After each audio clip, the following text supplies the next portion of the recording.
the film, of course, that like made me want to be a filmmaker was Citizen Kane, which I saw at the impressionable age of 16, and that's when it occurred to me that wow, there's actually somebody behind the camera who is, kind of manipulating these images and telling the story, and it just doesn't happen by itself. What an amazing concept. I don't know, for me, documentaries are about, like, what do I want to know? What is it that's out there in this world that I'm really curious to find out? Who do I want to meet that I think would be, like, interesting or inspiring? And it was kind of accidental that over time, that curiosity was directed inward and more towards my family. Certainly nothing I ever planned on doing when I either started making films and then later started making documentaries. And, the same thing goes with this new film that I'm making that's largely about my daughter and my relationship with my daughter over the years. I mean, I've been filming it since, like she was a year old when I got my first camera. And I never really saw a film there, or what a film would be from that.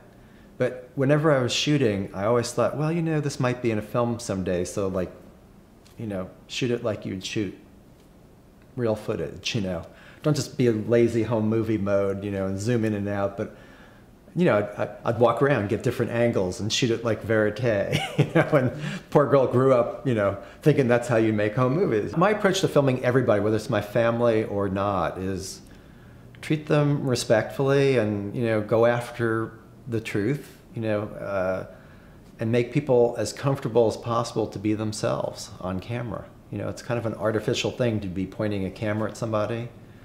When I started shooting, the cameras were like, 25, 30-pound mothers, sitting on your shoulder, and,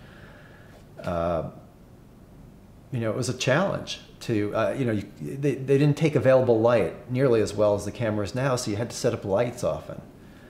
And you're going into the houses of people you haven't met before. In a very short amount of time, you have to set up lights and capture them as, as they are, as best you can. And there's a real challenge in doing that, making somebody comfortable enough to be, to behave as normally as possible while your camera's rolling. There might be something that you have as your intention going in, but I think you have to be totally open to what you're getting from somebody, and you try your best not to prejudge them. No matter how you might feel, I mean, I think you've got to get out of your own, out of your own head and out of your own concerns and start thinking in terms of your audience. I think it's really important to just listen, when you're talking to somebody, and kind of go with where they're going. And, yeah, you might have some questions in mind to ask. And, there's a certain point where you just got to ask them. I mean, I don't find it hard to ask tough questions when I'm behind a camera.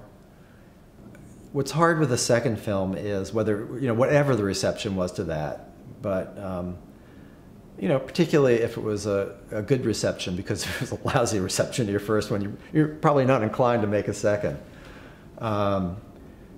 It's just every film, it's, particularly with documentaries, you're almost always just starting from scratch again. I like to say that, the only thing my track record has really done is I get, I can submit my, my ideas and work samples to an HBO, and I get to hear no quicker. The whole experience of a first film and all the work that's involved in getting a film out there, because the first film is where you learn that when you make it, you're only halfway done. You've got that whole phase of distribution that could last for years. Yeah, it's a constant struggle. Documentary, man, it's not a career. It's, I don't know what it is. It's like a life sentence or something, but it's, you gotta figure out a way to somehow sustain yourself over time without having to depend on your films to do that. So, we all wrestle with that.